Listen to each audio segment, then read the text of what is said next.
Bueno, muy buenos días a todos. Bienvenidos a una sesión más del coloquio virtual de ciencia de datos aquí con sede en el IMAS. Hoy tenemos el gusto de presentar a una gran personalidad del mundo de la ciencia de datos, no nada más en México y Latinoamérica, sino a nivel mundial. Fabio, qué gusto que estés por acá. Para quienes no lo conocen, pues de entrada un tache porque te verían, ¿no?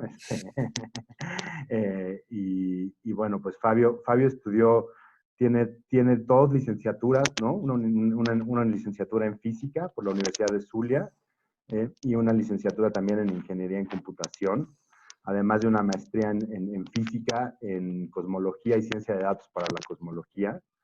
Y bueno, pues entiendo que desde hace muchos años dedicado a la ciencia de datos y actualmente es el CEO y Chief Data Scientist de Cluster, que es una empresa de él. También ha dado clases en el Tecnológico de Monterrey y es emérito del Instituto de Management. Sin más preámbulo, los dejo con Fabio. Fabio, todos tuyos. La idea es que presentes 40, 45 minutos y que dejemos un espacio para que el público interactúe contigo y terminamos muy, muy puntuales a las 10. Entonces, todos tuyos, Fabio. Bienvenido. Adelante. Excelente. Bueno, muchísimas gracias, Emiliano, Rocío, y a toda la universidad por la invitación. Este es mi primer coloquio, digamos, de ciencia de datos acá para el IMAS. Luego tal vez surgen más por allí. Veo que hay mucha gente conectada, así que eso me encanta. Quien quiera, o sea, todos tienen la posibilidad de abrir, creo que el micrófono, ¿cierto, Rocío, Emiliano? Sí, todos tienen la posibilidad de abrirlo. Vale. Quien quiera, por favor, o sea, quiero hacer que no sea esto nada más yo hablando como loco, sino que si ustedes tienen preguntas en cualquier momento de que yo voy hablando, o una duda, algo por el estilo, por favor me digan. Yo sin problema los voy a poder ayudar, y quien quiera también abrir la cámara y que nos veamos todos acá también está perfecto, no hay ningún problema. Le dejo acá a todos estemos trabajando en conjunto.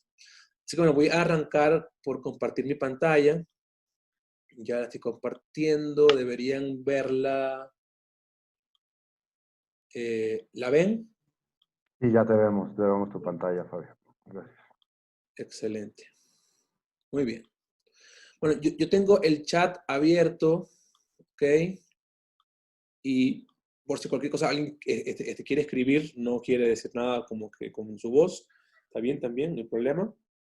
También voy a tener el chat abierto para cualquier pregunta que ustedes tengan. Así que bueno, lo que nos compete el día de hoy es era una introducción a Python y a Machine Learning distribuidos. Esta charla no la considero introductoria, la considero para gente que ya sabe qué es Python.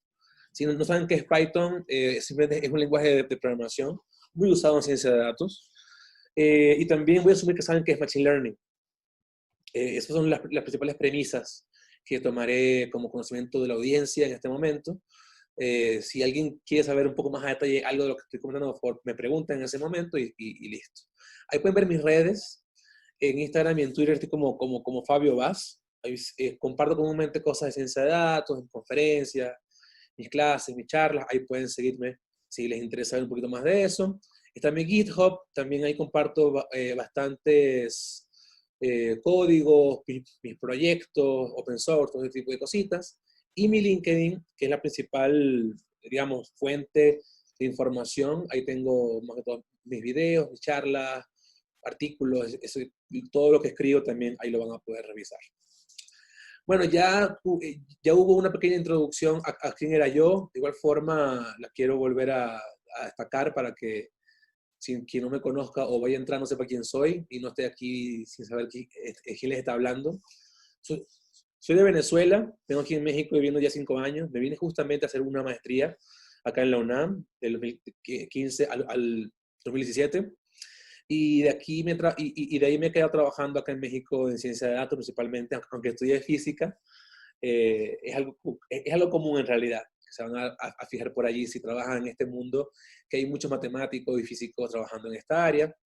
Tengo una compañía que se llama Cluster, en la cual estoy creando cursos, espero que salgan pronto ya. Son cursos, digamos, como tipo Coursera, tipo edX, algo por el estilo Udemy, que estoy yo creando, con más gente también, más todo de ciencia de datos. Ahí pueden, luego otra vez, si quieren, les comparto más de la compañía. Doy clases en varias universidades hoy en día, me dedico mucho a la educación. Justamente esta semana comienzo oficialmente en la UNAM a dar clases. Sí, ¿hay alguien por aquí de la materia de minería de datos? Que es la que voy a estar yo impartiendo. Sí, aquí uno. Aquí hay uno, excelente. Hello. Ahí está Mario. Muy bien. Dos, yo también estoy por aquí. Ah, Aquí hello, andamos hello. todos. Ah, excelente. Muy bien. Bueno, nos vamos a ver prontito. Ya el miércoles arrancamos. Entonces, me hace muy, digamos, en realidad me pone muy feliz poder comenzar en la universidad, que me dio mucho, porque gracias a la UNAM estoy aquí en México en realidad. También doy clases en el TEC de Monterrey, y en Estados Unidos doy clases en Berkeley, en Dartmouth, en Wharton y en Columbia. También soy editor de una revista de ciencia de datos internacional. Ahí pueden revisarlo. Jorge, mi Twitter es Fabio Vaz. Aquí, te lo comparto rapidito. Es así, Fabio Vaz. Ahí está mi tweet y todo esto. Bueno, vamos entonces a comenzar un poquito. Aparte por eso, bueno, hoy lo que les voy a hablar no es de general cómo se distribuye cualquier código en Python. Voy a enfocarme mucho en la parte de ciencia de datos, en datos, ese tipo de cositas. Hay otro mundo que es distribuir cómputo numérico para, por ejemplo, cosas de derivadas parciales o ecuaciones diferenciales. Eso es otro mundo, ¿ok? Yo hoy en día me voy a enfocar, porque es lo que nos compete en este seminario, en ciencia de datos, en datos y ese tipo de información. Hay otras técnicas distintas para poder, digamos, distribuir código sin necesidad de lo que les voy a mostrar el día de hoy, pero no voy a hablar de eso hoy. Justamente les hablaré de una herramienta que se llama Spark, que es una herramienta muy interesante e importante en el mundo de ciencia de datos y de Machine Learning. Y yo soy colaborador de Spark. Desde el 2014 escribo código para Spark. Soy parte de la colaboración en GitHub y en Stack Overflow. Ahí si buscan preguntas, algún momento tal vez yo las respondí. Y he trabajado en varios releases, desde la 1.3 hasta la 2.3. Estamos hoy en día en la 3.0.1. No he colaborado más por cuestiones ya de más laborales, pero contribuí en varias cositas al comienzo del código. También por ahí van a poder encontrar, si ven en Spark la documentación, yo escribí parte de esa documentación, así que bueno, ahí lo van a poder revisar. Algo que no debemos olvidar nunca es que los datos se someten a un largo viaje antes de que estén listos para el análisis. Esto lo pongo como algo random, introducido en la charla, porque mucha gente piensa que los datos los van a encontrar de forma maravillosa en Internet o les van a dar una tabla perfecta para trabajar, y no es así la vida en realidad. Hay que hacer muchas cosas comúnmente para poder tener datos para trabajar. Y yo voy a asumir en esta charla que ya hicimos ese trabajo. ¿Ok? O sea que ya tenemos los datos limpiados, ya están trabajados, ya los exploramos, todo eso lo voy a asumir y vamos a enfocarnos en la parte de cómo se distribuye el código de Machine Learning. Pero eso está incluido en esto, o sea, no es que nada más me bajo unos datos, Machine Learning y que me paguen, no. Hay todo un mundo que hacer de cosas antes de comenzar. Pero bueno, como les comentaba, lo que voy a hablarles el día de hoy es de Apache Spark. Es una herramienta que surge en el 2009, más o menos por allí. Es muy importante hoy en día. Es una de las mejores pagadas para quien le interese eso también. Quien conozca Spark comúnmente puede conseguir trabajo en muchas partes. Aquí en México lo utilizan los grandes bancos de México, los grandes retail del país. Lo usan financieras, lo usan compañías de salud, lo usan aseguradoras. Y N cantidad de compañías ya aquí en México utilizan este framework. A nivel internacional también es muy utilizado. Muchas compañías importantes a nivel mundial utilizan Spark, como Twitter, como Netflix, como Spotify, como Uber. todas estas personas contribuyen al código de Spark, también IBM, Intel, todas estas compañías lo utilizan. Sé que si no lo han escuchado es porque está muy metido en el fondo de las cosas y es algo que usa mucho la gente que desarrolla código constantemente y no siempre es lo que hace un data scientist. Pero esto es lo que ustedes lo conozcan porque cuando trabajamos con datos grandes, y eso es parte de lo que les quiero hoy en día demostrar, las herramientas clásicas que ya ustedes tal vez conocen como Pandas, como Scikit-Learn, no funcionan. Si ustedes tienen 2 GB, 3 GB, tal vez hasta ahí llegue la cosa, pero cuando ustedes ya tienen 100 GB de información, que no es extraño en las compañías medianas o grandes, ya se arruinan los códigos simples. Entonces, la idea es aprender cómo vamos a escalar nuestros códigos, cómo los vamos a hacer posible que funcionen a gran escala. Y bueno, como les comentaba, hay N cantidad de formas de hacer esto. Una de ellas, y para mí la más simple de todas, bueno, o una de las más simples de todas, es con Apache Spark. Hay otras herramientas que al final les comentaré algunas otras que están por allí, que existen, que también hay que revisar. Siempre recuerden que no se deben casar con ninguna herramienta, hay que conocer todas las posibles. Sí, hay que saber las que la gente está usando hoy en día, hay que conocer la que las compañías utilizan, porque es lo que si ustedes quieren trabajar en esta área, tienen que conocerlas, pero siempre tengan la mente abierta a que las cosas cambien. Y que esto, aunque sea hoy en día, digamos, lo más importante, en 5 años tal vez ni existe. Entonces, esto es algo que ustedes tienen que acostumbrarse en el mundo de la programación y de la ciencia de datos. Entonces, aquí yo creé un timeline, para que tuvieran una idea de cómo surge esto. Yo comúnmente escribo muchos artículos y blogs en Internet. Si buscan mi nombre en Google, van a poder encontrar mis charlas y también mis artículos. En los últimos años escribí como 130 pedazos de artículo o blogs, o cosas por el estilo, sobre N cantidad de herramientas. Muchas de esos artículos son sobre Spark, porque es algo que en realidad me gusta mucho. Y hace como 2 años, hace como 1 año creé este timeline con la idea de que se entienda cómo surge Spark. Voy a ir muy rápido porque no tenemos demasiado tiempo para poder explicarles en realidad lo que ocurrió. Pero en palabras simples, el mundo del Big Data comienza con Google. Cuando Google surge en los 90, ellos se dan cuenta de que para poder indexar la web, y quien haya estudiado los papers de Google, que son interesantísimos, por cierto, ellos comienzan a pensar cómo hago para almacenar tanta información y para trabajar con tantos datos. Fue su pregunta inicial. Y bueno, entre muchas otras, ¿no? Tuvieron que crear algoritmos de grafos como PageRank, N cantidad de cosas, pero no simplemente era teoría el problema, también era de hardware, también era algo de programación, de código. ¿Cómo vamos a distribuir, cómo vamos a hacer para trabajar con tanta información? Era la pregunta.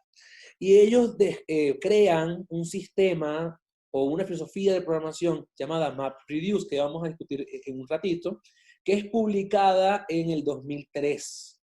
Ellos ya la estaban usando, ¿ok?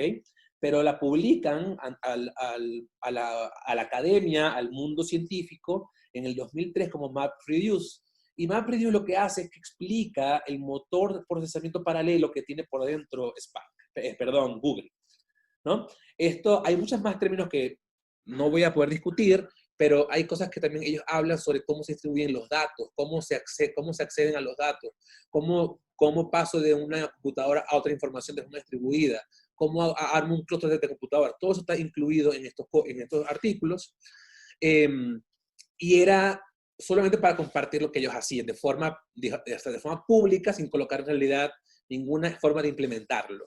Era algo privado de Google, que se llamó gran parte del Google File System, que nada más Google lo utilizaba.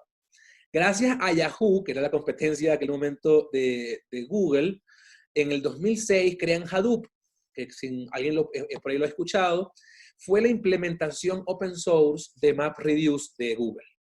Entonces, la idea de eso fue en realidad algo que cambió el mundo porque le abrió las puertas a la comunidad open source a trabajar con estas herramientas sin necesidad de comprar paquetes ni de implementarlos de cero. Hadoop se programó en Java en gran parte y comienza entonces a permear las compañías y a decirle a la gente, mira, tienes muchos datos, no vas a poder trabajar, introduce MapReduce. Surge el mundo de del Data Lake, que también es muy famoso. Todo el mundo comienza a trabajar con Cloudera, se ponen en moda muchas cosas esto ocurrió hace como 15 años. Aquí en México, lamentablemente, pasó hace como 5 más o menos, o 6 para muchas compañías, porque es normal, toma tiempo que se adapten las cosas, pero comienza a ser cada vez más importante. En el 2008 ya hay un summit muy importante, como una conferencia gigante sobre Hadoop, y comienzan a surgir los problemas. Que el principal problema era que Hadoop funcionaba en disco duro. La forma de paralelizar la información era dependiente del disco duro y del network de las computadoras. Si ustedes saben, hace 15 años los discos duros eran todos los mecánicos. No había, este mundo estaba sólido, estaba surgiendo, pero no era nada estándar. Y era muy lento el disco duro en comparación con la RAM, por ejemplo. Entonces, en el 2009, un estudiante de doctorado de Berkeley se le ocurre la forma de implementar MapReduce en memoria RAM. Y surge Spark a partir de eso.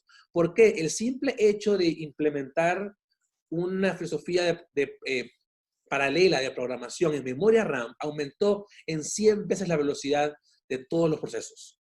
Porque la RAM es mucho más rápida que el disco duro, de estado, digamos, mecánico, ¿no? Entonces, fue muy relevante esto, surgió como un doctorado como su tesis doctoral, y luego la gente se da cuenta de que es importante. Él publica un paper en el 2010 y lo hace open source, su código. Está hecho en Scala, por cierto. Justamente cuando yo estaba muy jovencito, como 20, 21 años, lo que más me interesaba en aquel momento era Scala, porque estaba muy pendiente de estas cosas, y todos creíamos en aquella época que Scala iba a ser el lenguaje de la ciencia de datos. Sabemos que hoy en día es Python, pero se creía hace 10 años que Scala iba a ser como que el futuro. Y aprendí Scala y todo ese cuento, que en realidad es un gran lenguaje, y para quien no lo conozca lo debería al menos revisar porque es muy interesante.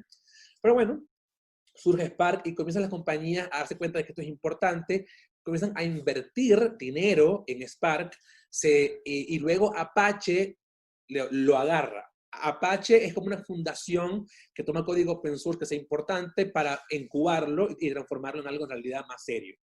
En el 2014 se convierte en un proyecto top del el mundo de Apache, y comienzan las compañías a usar realmente Spark, aunque surgió en el 2009, como 5 años tardamos para poder comenzar a implementarlo en las compañías.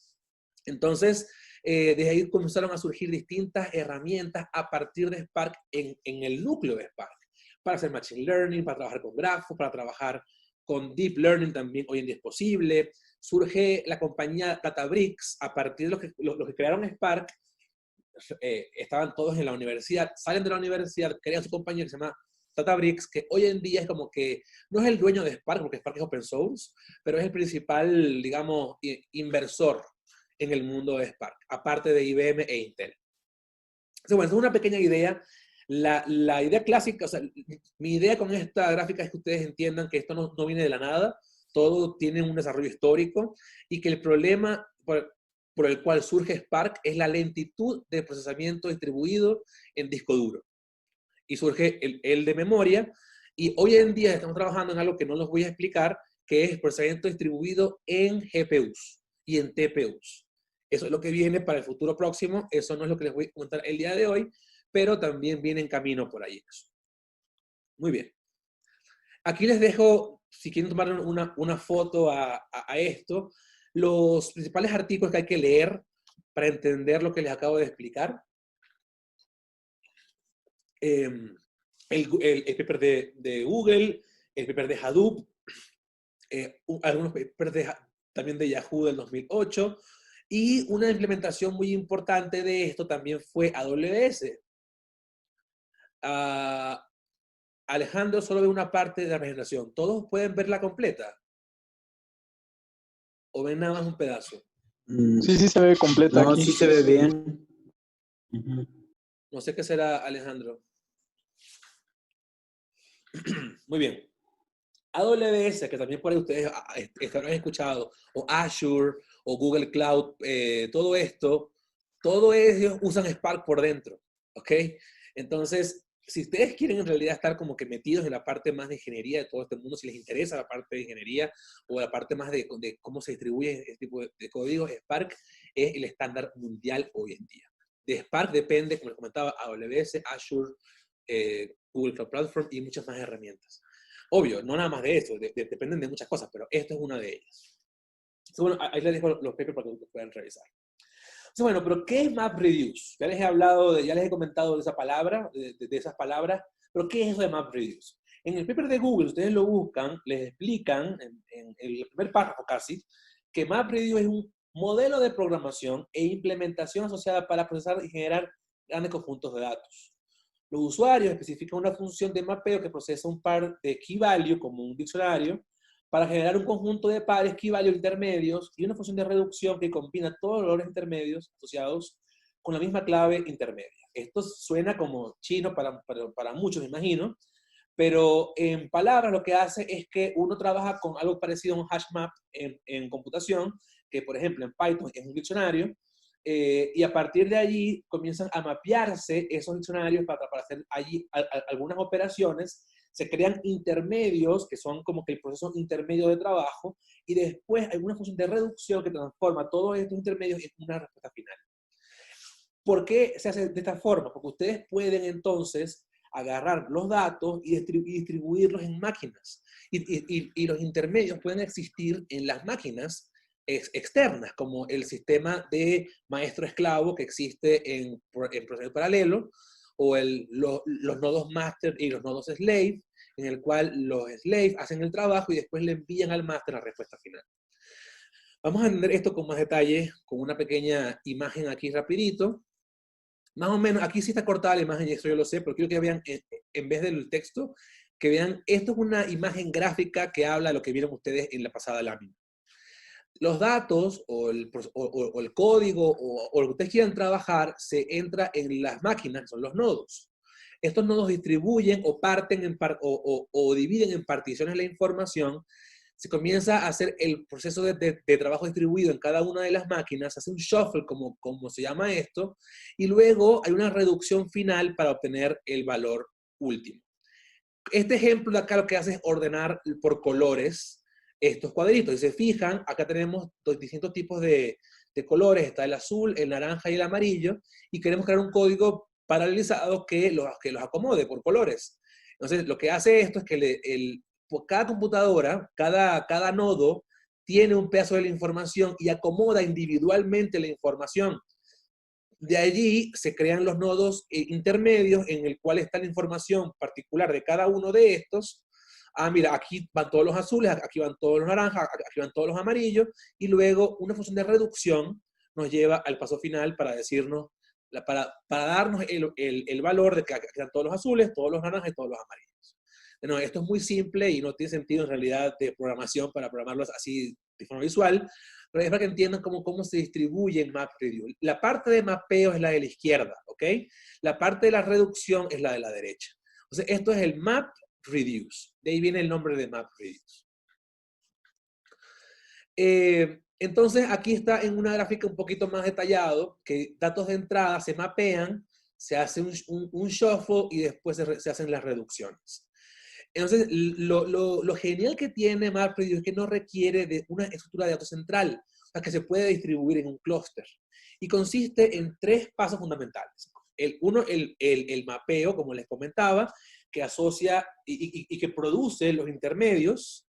Luego, un paso de mezcla que agrupa los resultados intermedios asociados con una misma clave. Y final, la reducción, que todos los grupos lo procesa y nos entrega una misma, digamos, un mismo output. Suena muy abstracto tal vez esto, pero la mayoría de los códigos de Machine Learning pueden pensarse así.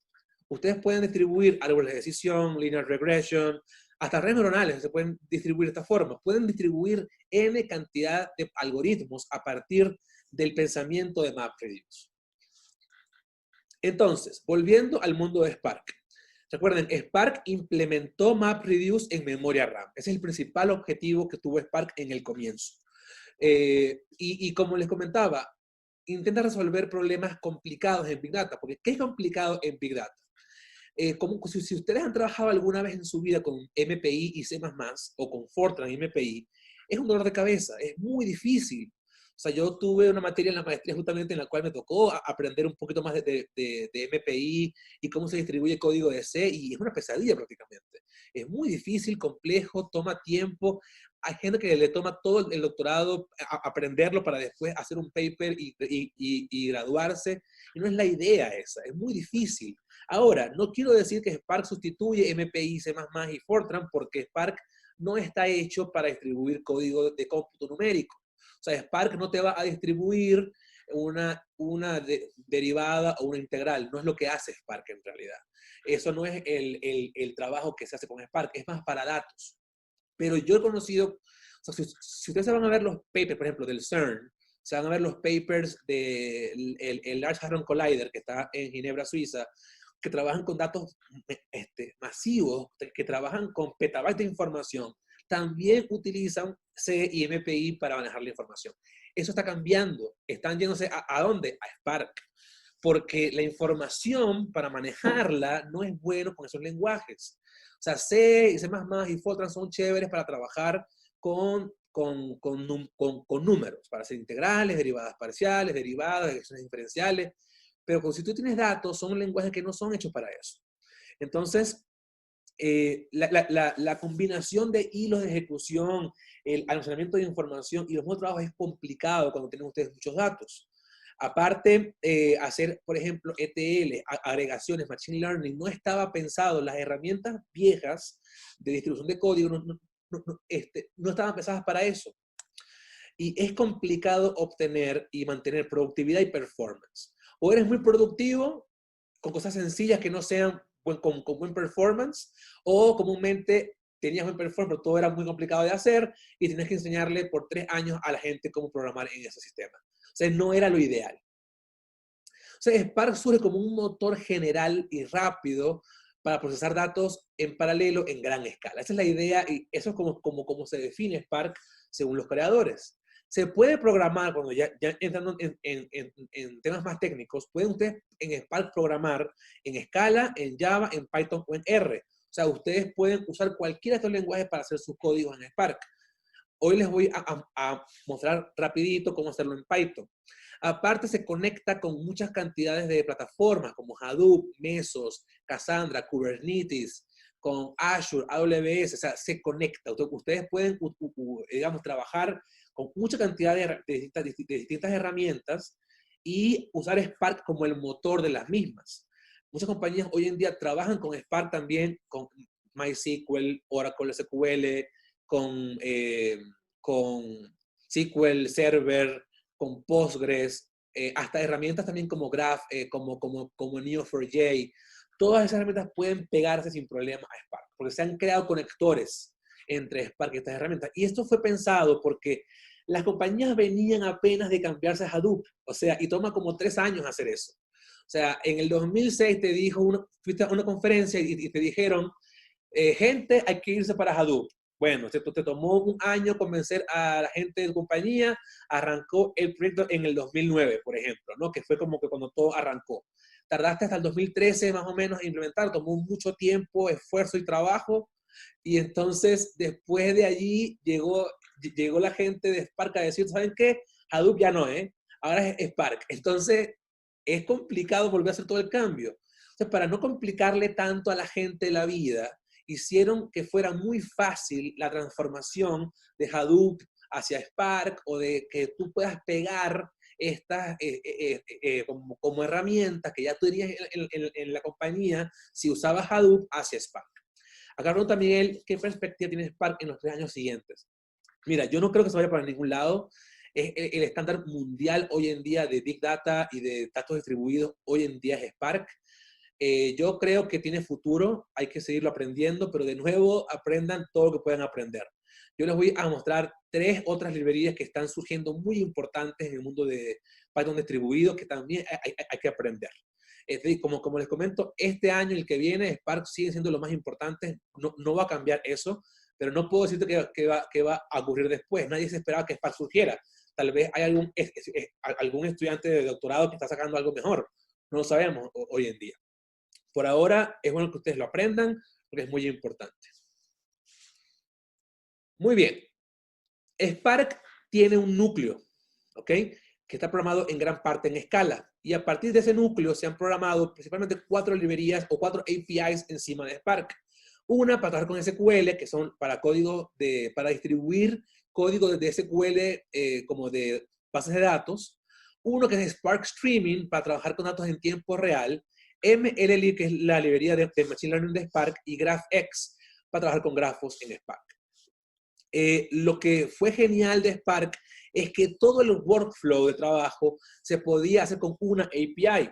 ¿Por qué les comento esto? Yo antes de conocer Spark ya estaba metido en el mundo del Big Data, porque era la moda en el 2013, cuando ya estaba en la universidad graduándome, entré a trabajar en compañías, la moda era el Big Data, y todo el mundo que se quería ir para Big Data. ¿Y qué aprendí yo allí? Aprendí Scala, aprendí Hadoop, y había herramientas para hacer Machine Learning, como por ejemplo Mahout, estaba Storm, estaba Shark, que era todo un mundo de herramientas que había que aprender. Unas estaban en Java, unas en Scala, unas estaban en Python, unas estaban en R. O sea, era un momento complicado de la vida porque había que saber programar en todos esos lenguajes para poder trabajar cómodamente en Big Data. Y me tocó a mí hacer eso, que en realidad estoy agradecido de haber aprendido tantos lenguajes, pero de igual forma no es ideal para trabajar. Entonces, Spark te deja trabajar todo el ciclo del dato, desde el comienzo hasta la producción de la información, con una API unificada. Eso fue genial. Con una herramienta casi podías hacer todo lo que hacías con N cantidad de herramientas anteriormente. Y aparte, si tenías cosas que ya existían en tu compañía, sistemas o librerías, las podías pegar con Spark. Aparte que las APIs que están aquí arriba, las que están de este color, están hechas en alto nivel para ser optimizadas. O sea, tienen por dentro código para que se optimicen, como un compilador para código, algo por el estilo, que optimiza en realidad el trabajo por dentro de Spark. Entonces, bueno, en Spark existe el principal objeto, y ustedes leen la tesis del creador, que se llama, por cierto, Matei Zahaira, para quien quiera conocerlo. Él escribió, en realidad, no era el título de la tesis, no fue Spark, no, fue RDD. ¿Qué es RDD? Resilient Distributed Datasets. Ya vamos a ver qué es eso en un ratito. Pero él implementó, para poder implementar en memoria RAM el MapReduce, creó los RDD que se pueden transformar, accionar y se pueden guardar en caché. Después de allí, esto lo paso aquí rapidito, se creó el data frame. El data frame es como si alguien ha trabajado con R o con Python, sabe que hay data frames. También se creó el objeto data frame y la API de data frame en Spark para hacer más fácil el trabajo, porque cuando comenzamos con Spark, cuando yo comencé en Spark en RDD, era muy difícil. O sea, era más fácil todavía que MPI y C++, pero aún así era muy difícil. Entonces, se creó la API de data frame, o sea, más sencillo de trabajar, como algo muy parecido a Pandas en Python o muy parecido a R y el mundo del tidyverse. Hoy en día le coloco antes el dataset y después el data frame, porque en el 2016, por allí, se transformó el data frame en un tipo de dataset. Y el dataset es una estructura de datos con columnas y filas, como ustedes lo conocen como un spreadsheet de Excel, pero que tiene tipos. Y recuerden que Python no es un lenguaje tipado. En cambio, Scala y Java sí lo son. Entonces, los datasets nada más existen en Scala y en Java, y tienen algunos beneficios de optimización que tienen los RDDs, que no tienen los data frames. Si ustedes le quitan los tipos a los datasets, crean los data frames. Y hoy en día en Spark los data frames son datasets de tipo row, así se llaman hoy en día.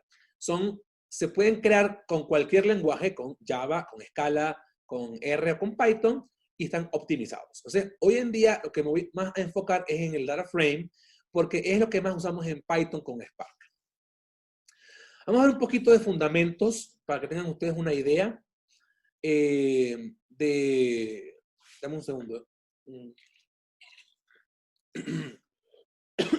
De cómo Spark funciona, cómo está hecho por dentro. Spark tiene algo importante. Como les comentaba, está hecho en Java y en Scala, más que todo en Scala. Pero ustedes trabajan en Python. Entonces, ¿cómo funciona eso de que tú programas en Python y te va para Java Scala? Bueno, hay una librería que se llama Py4J, que es Python for Java, que te deja hacer la transformación de los códigos entre Python y Java, que justamente Scala, para quien no lo conozca, también corre en la JVM, como también corre Java. Y adentro de la JVM está corriendo todo el código original de Spark. Tú cuando tú quieres crear un código de Spark, el primer paso es crear un contexto de Spark. Nota importante, esto es como ocurría hasta el 2016. Les voy a explicar cómo es también hoy en día, pero pongo esto porque está mejor explicado así de cómo lo ponen hoy en día. Porque si ustedes quieren, hoy en día para poderlo entender por completo, hay que saber que esto existió alguna vez. O sea, hace 4 años, para crear un código en Spark, el primer paso era un contexto de Spark. Hoy en día se llama un Spark Session, que el por qué se lo comentaré después, pero la idea es que el contexto lo que hace es vincular el código de Spark con el de Python y le indica a Spark cómo y dónde acceder al clúster de información. Entonces, cada código de Spark, por ejemplo, aquí está en Python, se conecta con los workers en Java y Scala, pero para ti es invisible porque tú programas todo el tiempo en Python. Entonces, les comentaba que el principal objeto creado por el mundo de Spark era el RDD. Se escribe Resilient Distributed Dataset. Y lo crearon como una colección distribuida de objetos de JVM, que es el Java Virtual Machine, inmutables, que permiten realizar cálculos muy rápidamente y son la columna vertebral de Spark. O sea, los RDD son un tipo de objeto, como una lista, un arreglo, como ustedes se pueden imaginar, pero están distribuidos por naturaleza. O sea, cuando ustedes crean un RDD, está distribuido por cuando se crea. No hay que distribuirlo, no. Cuando ustedes lo crean, se distribuye de una vez en el clúster. Lo cual es genial porque está pensado justamente para este tipo de trabajos, para distribuir procesos paralelos en un clúster. Ese es el objeto, el backbone, como se dice en inglés de Spark, es el RDD. Los RDDs se van creando y se van transformando. Spark implementa algo que se llama lazy evaluation, o sea que no ocurren las operaciones hasta que se ocurra una acción. Cuando ustedes transforman los RDD, los van transformando y se crea como un mapa de estructura de esto pasará antes, esto después, esto después, esto después, pero nada va a ocurrir hasta que ustedes le den acción. Cuando ustedes llaman a una acción, se van todas los pasos previos se van a ejecutar. Les voy a explicar eso con un ejemplo en un ratito, pero tengan en cuenta que Spark siempre funciona con el lazy evaluation, que es algo muy famoso del mundo de Scala también. Luego tenemos los data frames, que son justamente lo que ustedes siempre han conocido si trabajan en Python, con Pandas, o con Scala, o con Julia, o con R, o con Excel, que son este tipo de datos que vienen estructurados con columnas y filas. También Spark implementa eso. Y ustedes pueden leer desde Spark SQL, pueden leer CSVs, archivos de Hive, bases de datos, RDDs, pueden todo eso leerlo y convertirlos en data frames de Spark. O sea, es genial porque es bastante útil, porque es como hemos aprendido a trabajar en ciencia de datos toda la vida y se creó para justamente trabajar más cómodo en Spark. Como les comentaba, se crearon hace ya mucho tiempo los RDD, se crea después el data frame y después el dataset, que el dataset era el data frame pero con tipos, que nada más se pueden crear en Scala y en Java. Hoy en día ya no es así. Se unieron los dos y se creó la API unificada de datasets. Y hoy en día los data frames sin tipos se llaman data frames. Lo comento porque no es algo técnico y que nunca lo haya visto, tal vez como que, ¿para qué me importa a mí eso? Pero bueno, es algo que es importante si ustedes quieren trabajar en este software, entender cómo han surgido las cosas lentamente. Ahora, vean la importancia de los data frames. Con los RDD trabajábamos así. Este código que ustedes ven acá en pantalla es el MapReduce. MapReduce. Este código lo que hace, aunque se vea muy extraño, es un group by por la cantidad por ejemplo, era para unos datos que tenía yo de casas y quería saber cuál era el promedio de la edad de las personas con respecto a la cantidad de cuartos en su casa. El código es así en RDD, es muy extraño. Pero el código con data frames es súper fácil. es parecido a Pandas o es parecido hasta a SQL.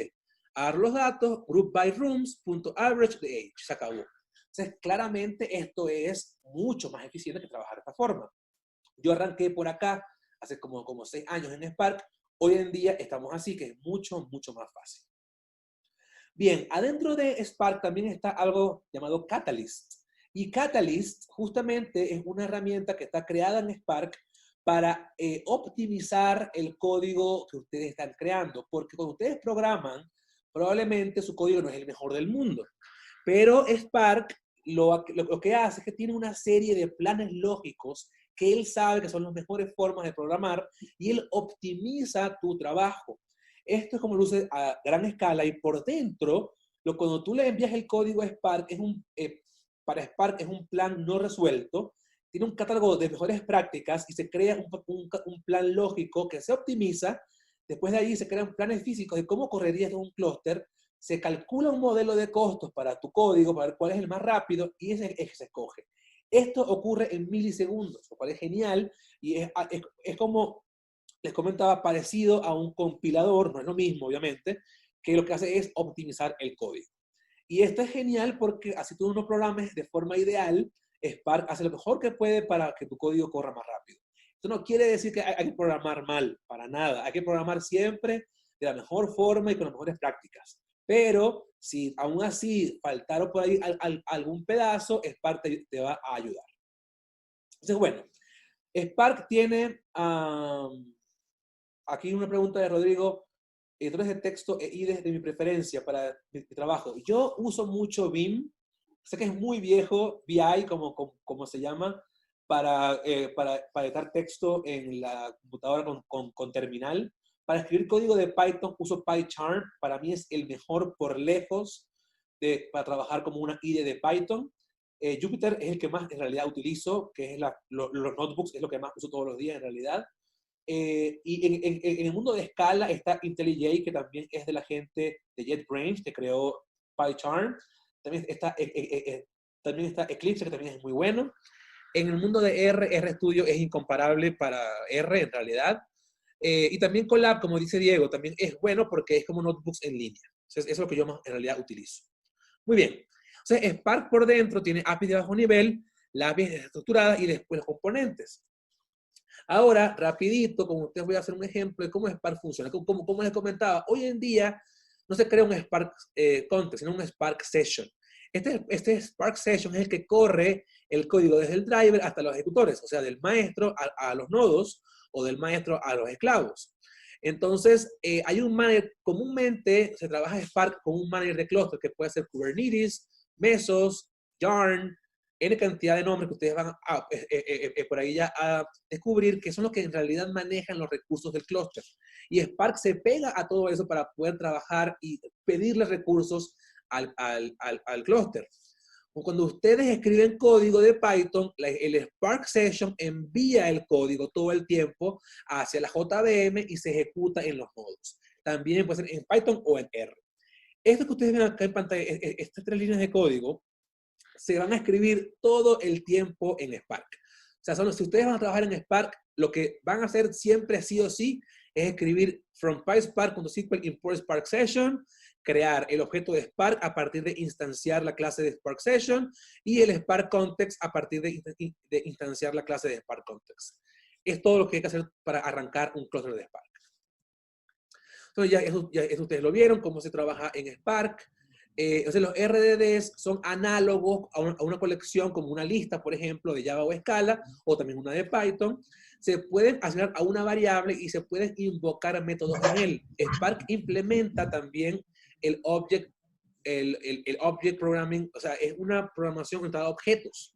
O sea, tú trabajar con métodos aplicados a los objetos sin problema, y los métodos devuelven valores o aplican transformaciones a los RDDs. Los RDDs, lo que les voy a ustedes aquí rápido explicar, es lo mismo para los RDDs que para los data frames. ¿Okay? Los data frames también son particionados, inmutables y resilientes. ¿Qué es cada una de estas palabras? Que son distribuidos en un clúster cuando se crean, no pueden cambiar, son inmutables y se pueden reconstruir así que caiga un nodo, lo cual fue importantísimo que se creara. Esto viene del paper de Google, que es, ¿qué hago yo si tengo un nodo de clúster y se me cae un nodo? Para no romper toda la red. Es como si se fuera la luz en mi casa y se fuera luz a todo el país, ¿no? Sería algo muy, muy malo. Entonces, justamente lo que hacemos es que este código por dentro tiene la capacidad de ser resiliente, de volverse a crear si algo falla. Y la inmutabilidad es algo muy importante para la distribución en paralelo, que es algo que viene del mundo de escala, muy importante, de la inmutabilidad. También en Python hay cosas que son también inmutables, como por ejemplo las tuplas son inmutables y son mucho más útiles para distribuir que, por ejemplo, una lista que sí es mutable. Entonces, bueno, las particiones lo que hacen es algo por esto. Les voy a dar un pequeño ejemplito de una tablita que creé acá, con nombres, con edades y con países. Entonces, los datos se deben guardar en memoria. Eso es lo que queremos hacer. Si tuviéramos en pandas o en R, se guarda como así, como tal, como una matriz por dentro y se acabó. En Spark no es tan fácil. Spark lo que hace es que lo divide por particiones. Cada partición le llega a un nodo y tiene un pedazo de la información. Ahora, esto es importante. Los nodos pueden contener repetidos. ¿Por qué? Si se cae un nodo y él era el único que tenía esa información, se pierde en la información y el proceso tiene que pararse. Si solamente un nodo contiene la información particular de un proceso, hay que parar el proceso para poderlo hacer y no es la idea. Entonces, hay comúnmente que se reparten por nodos, pero aparte se replican los datos por nodo. Bien, o sea, cada una de las particiones están en un nodo que puede estar en una máquina, en cada nodo. Esto es algo que también a ustedes les comento. Si ustedes tienen una computadora que es muy buena para gaming, por ejemplo, y tienen un Intel i9 o un i7, o una computadora con un AMD muy bueno, y tienen 8 cores en su computadora, como ustedes usan Pandas, por ejemplo, usan un nodo. ¿Okay? Ustedes pueden tener la computadora impresionante de la historia de la humanidad, pero Pandas va a usar un core de su CPU. Spark les va a ustedes permitir usar todo el CPU. Si ustedes quieren hacer datos internamente, localmente en su laptop, lo van a poder hacer con Spark, lo cual es genial, porque ustedes así pueden aprovechar la potencia del procesador de Intel o de AMD. Bien, entonces cada nodo o cada core procesa los datos en paralelo y es algo así. Por ejemplo, cada uno se parte la información, que era lo que le explicaba del MapReduce, ¿no? Se envía a cada uno de los nodos, después se hace algún proceso y se envía a cada uno de los nodos por pedazo. O sea, esta es la forma que Spark trabaja todo el tiempo, pero para ti es invisible. Sí, también se puede con TensorFlow paralelizar. En TensorFlow también está el Distributed, como una librería o una API de TensorFlow. Es posible también con... Sí, diga. Si podemos ir cerrando, por favor, nos quedan 10 minutos y podemos pasar ahí con preguntas. Si puedes cerrar rapidillo. Y pasar a preguntas, por favor. Gracias. Rapidillo, ya termino. Entonces, está la inmutabilidad, que no pueden ser modificados, que cuando ustedes lo crean no pueden cambiarlo, sino que tienen que transformarlos y crear nuevos RDDs. Y más o menos es así. Esto es lo que les explico al final para que ustedes lo entiendan. Si yo creo un RDD, si quiero aplicarle una función, por ejemplo, poner al cuadrado el RDD, este es el código. Creo el RDD en X con punto parallelize y después hago un map con un lambda function para transformarlo al cuadrado. Esto es lo que yo veo como programador. Por dentro, aquí por ejemplo, un filtro, por ejemplo, para saber nada más lo que son divisibles, perdón, los números que son impares, por ejemplo, ¿no? Que es con el módulo, cuando el módulo de 2 es igual a 1. O, por ejemplo, acá para contar cuántos elementos hay en un RDD, que simplemente es un punto count. Eso es lo que ustedes van a ver o sea, esto es muy simple, en realidad, por dentro hay todo un mundo, pero ¿cómo hacen Spark? ¿Cómo es en Spark el cuento? Ustedes escriben el código para el RDD para crearlo, después ustedes crean el código para hacer la función que lo eleva al cuadrado, ponen la acción de contar, por ejemplo, que es la que ejecuta todas las transformaciones finales, y ustedes ven el valor final, que aquí es 3, por ejemplo, ¿no? En Spark no funciona así. Spark funciona al revés. Spark ve la acción y se pregunta, ¿quién es Y? Y crea Y. Y después, como Y depende de X, dice, ¿quién es X? Y crea X. después se materializa el RDD1 y después se ejecuta el RDD2 y de ahí vamos a la acción final y se crea. Es como al revés todo y así Spark es como es por dentro de Spark. Bueno, por último, son resilientes y los códigos pueden, digamos, pueden volver a trabajarse o pueden reconstruirse porque hay un linaje de trabajo sin necesidad de que todos los nodos contengan o conozcan lo que los demás tienen. Todo en Spark se mueve por DAX o un Directed Acyclic Graph. Todo en Spark por dentro es un grafo no dirigido acíclico. Y quien quiera saber más de esto puede entrar en Spark en la documentación. Bueno, con eso termino lo que les iba a explicar el día de hoy. Si quieren, vamos a la parte de preguntas. Les iba a mostrar un poquito de código. Voy a subir esto para que lo puedan revisar en mi GitHub, así que por favor síganme por allí, o lo voy a poner en mi Twitter o en mi Instagram cuando lo suba, y aquí les explico cómo hacer rapidito con Spark Machine Learning. O sea, todo lo que les expliqué es todo tal vez muy abstracto, pero programarlo es muy fácil. Es muy parecido a Pandas, es muy parecido a Scikit-learn, es muy parecido a R, y simplemente es hacer bajo encoding, hacer los datos. Pueden usar también Pandas para ir entre Spark y Pandas todo el tiempo. Y el código es muy fácil. Aquí está, por ejemplo, un random forest, por ejemplo. Aquí está. Nada más lo crean. Algo muy, quien sabe, por ejemplo, de Scikit-learn, es muy parecido. Y lo genial es que este código corre en mi laptop o en un clúster gigante con 1 petabyte de datos, sin cambiar ninguna línea de código. Y bueno, con eso termino. Muchas gracias. Sensacional, Fabio. Muchísimas gracias. Muy interesante Spark, una herramienta que, si bien surgió hace varios años, sigue estando en la vanguardia, como bien nos explicaste. Tenemos ahora todavía unos minutitos para ver si nos quieren preguntar. Rocío, ¿cómo son las preguntas? Si quieren por el chat o abren su micrófono, si nos cuentas. Pueden preguntar por ambas vías, ya sea por micrófono o chat. Ok. Adelante, chicos. Podrías poner los datos de GitHub. Claro Los datos de GitHub. Déjame volver al comienzo. Ahí está mis redes para que me puedan seguir. Está mi GitHub, está mi Twitter y está mi Instagram. Lamentablemente no tengo para poderlos aceptar en LinkedIn porque llegué al tope de conexiones. Pero me pueden seguir y ya. ¿Se puede controlar el número y el tamaño del partition? Sí, se puede. Ustedes pueden decirle a Spark en cuántos pedazos quieren partir sus datos, y algunos algoritmos de Machine Learning requieren de muchas particiones, algunos requieren de menos particiones. Alguien preguntó Spark contra Dask, pros y contras. Muy buena pregunta, que justamente me lleva a lo que les quería decir. Aparte de Spark, hay 3 grandes herramientas que están de moda ahorita también. Una es Dask, que también permite hacer Machine Learning distribuido en Python. ¿Ok? Aquí también ustedes pueden ver. Lo que tiene Dask está basado 100% en NumPy, Panda y Scikit-learn. Spark no. Spark tiene otras librerías por dentro. Luego, aparte de Dask, está Ray. Aquí también es muy famoso, que también deja hacer cosas distribuidas en Spark. Y la última es Rapids, que es para GPU. En GPU ustedes también van a poder trabajar de forma paralela y mucho más rápido que los demás. Les comento que pronto van a hacer la entrada de GPU en Spark. También Rapids se está pegando a Spark. Rapids es de NVIDIA, por cierto. Bueno, pros y contras de Dask con Spark. Dask es genial si sabes Pandas porque el código es exactamente igual o muy parecido. Entonces, si ya vienes del mundo de Pandas, es genial para ti Dask porque transformar tu código de Pandas a Dask es muy fácil. Eso es un gran pro, que la adopción de la herramienta es mucho más simple que Spark.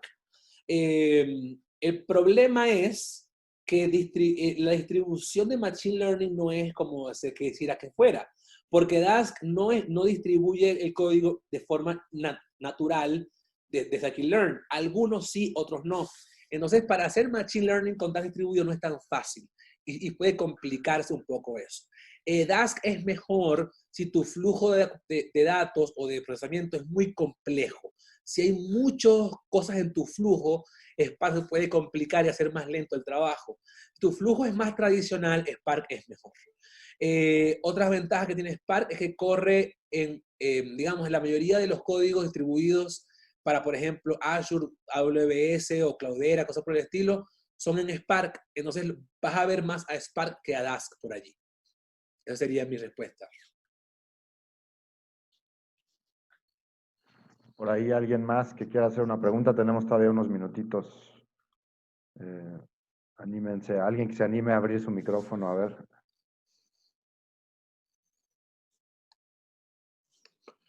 ¿Cuál es la Hay mejor otra pregunta en el alternativa chat. para aprender sobre Spark? Mira, para aprender sobre Spark, yo te digo, no hay como tantos cursos en realidad en línea, porque es una herramienta un poco compleja de explicar, pero sí hay por ahí algunos, pero están un poco viejos los cursos que están. O sea, no te los recomendaría porque ya el código no te va a correr. Yo creo que lo mejor o lo ideal es que entres en YouTube. Si entramos aquí en YouTube y buscamos, por ejemplo, Spark Summit, así como lo acabo de escribir, aquí vienen muchísimos videos. Y si ustedes aquí buscan, por ejemplo, tutorial, aquí hay algunos ejemplos. Los que tengan 5 años, 4 años, no los vean demasiado porque ya no funcionan. Vean los que tengan al menos 2 años o algo por el estilo. Si entran, por ejemplo, en Databricks, que es la compañía que maneja hoy en día Spark, y entran en los videos y también aquí buscan tutorial, van a poder ver los más nuevos todavía, hace un año, por allí. Entonces, es mejor que vean esto, ¿ok? Es una gran forma en realidad de aprender Spark, es la ideal. Yo aún la uso para seguirme siempre poniendo al día. Aquí hay otra pregunta. Yo estoy creando actualmente un curso de Spark para Cluster. Pronto lo sacaré, va a ser todo en línea también. Probablemente salga el año que viene, así que bueno, por ahí lo van a poder ver. ¿En qué porcentaje es más rápido trabajar con GPU en cambio con CPU? Mira, el porcentaje depende también del proceso. En general, el proceso es muy dependiente del trabajo, pero comúnmente es más rápido en GPU siempre. Siempre en GPU es más rápido. El porcentaje no te lo manejo así a detalle, pero es más rápido. Y yo voy a dar minería de datos en la licenciatura de ciencia de datos. Arrancamos este miércoles, así que están por aquí mis estudiantes. Nos vamos a ver prontito, va a estar bien interesante la materia. Y probablemente les explique Spark también, como un extra. Así que va a estar bien divertida la materia, para que vayan de una vez estudiando esto. Disculpa, 2 preguntas. Diga. Una, ¿el curso se va a poder tomar para los estudiantes de ciencias? Sí, o sea, mi compañía va a crear cursos como Coursera, o sea, cualquiera los puede tomar. Me refiero a la materia. No, la materia, no sé, Rocío, o alguien que me pueda decir. Sí, no, la materia sí es para 7º semestre de los estudiantes de ciencia de datos. Okay. Puedes tomarla como movilidad, como optativa. Nosotros estamos aceptando movilidad. Entonces, si tu facultad te la autoriza, podrías cursarla de esa forma. Ok, muchas gracias. De nada. Y la segunda pregunta es, ¿cómo recomendarías empezar a programar para clusters en un ambiente local, en una computadora? Lo más fácil simplemente es instalar Spark, que instalar Spark es muy sencillo. Por aquí tengo el Jupyter. Aquí, mira, por ejemplo, este es el código de Spark que te decía que siempre tienes que correr. Estoy creando la sesión de Spark y luego leo un archivo con Spark sin problema. Y aparte, el instalar Spark es súper fácil. Tú aquí buscas install PySpark. Es más, les voy a enviar un artículo de una vez a todos que están por acá. Voy a escribir aquí Fabio. Ajá, aquí está. Justamente eso que tú acabas de preguntar, me lo pregunté yo hace 2 años, y aquí les envío un artículo que escribí de cómo usar Spark en su laptop. Acá les explico cómo se corre Spark en Jupyter, cómo instalar Spark, cómo crear todas las cosas, cómo correr Spark en las IDEs, cómo correr Spark en Docker. Todo aquí yo lo explico con detalle para quien quiera saberlo a más profundidad. Si buscan mi página de Medium, que es justamente donde más escribo artículos, que es medium.com, y aquí @Fabio Vázquez, ahí están todos mis artículos.